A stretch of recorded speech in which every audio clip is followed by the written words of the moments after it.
NASA says the Hubble telescope has spotted the largest comet ever. Its nucleus is 80 miles across, making it bigger than Rhode Island, and its mass is 100,000 times greater than a typical comet. But don't worry, it is not heading here. It's never going to get closer than 1 billion miles from the sun, which is about the distance to Saturn. And I know the people at NASA are very smart. Just double and triple check the math for me. I mean, just quick. I've seen this movie. I don't like how it ends. Well, thousands of previously classified documents regarding UFOs have now been released to the public.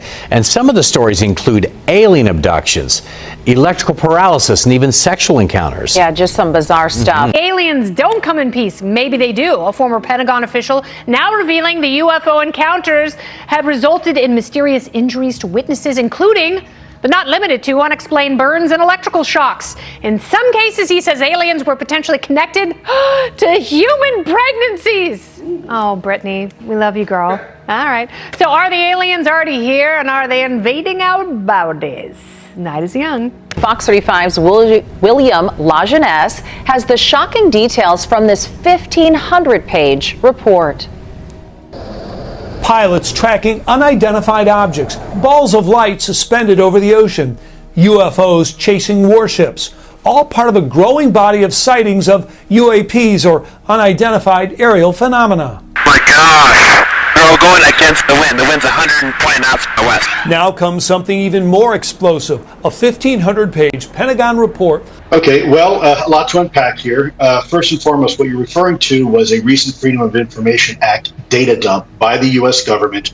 And what you're referring to specifically was one of the, if you will, studies done by the Defense Intelligence Agency known as a DIRD, or a Defense Intelligence Reference Document. In essence, a study. And one of those studies was on the biological consequences of individuals, people, biological organisms, coming perhaps too close and too personal with an unidentified aerial phenomenon, UAP.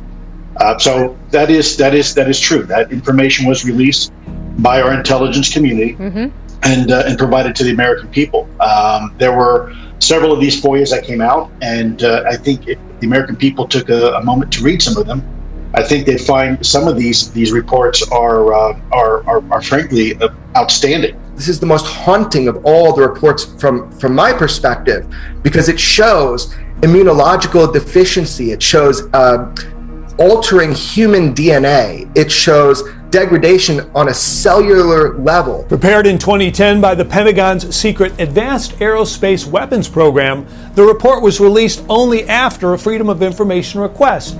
It found sufficient incidents, accidents have been accurately reported, and medical data acquired as to support a hypothesis that some advanced systems are already deployed and opaque to full U.S. understandings. This is from within the documents themselves. We discussed this last time a little bit, didn't we? We hinted towards it, and that was when individuals, fighter pilots, in some cases, came too close to UAP, they experienced negative consequences. It looked like what was referred to as a sunburn.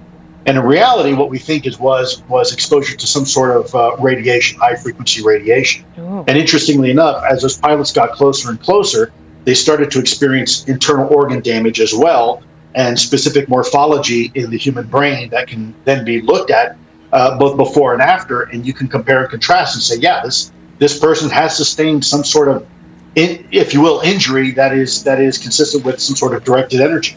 So what's next? While this program ended in 2010, Corbell says the Pentagon continues to study UFOs, and more military videos and documents are likely to be released this year.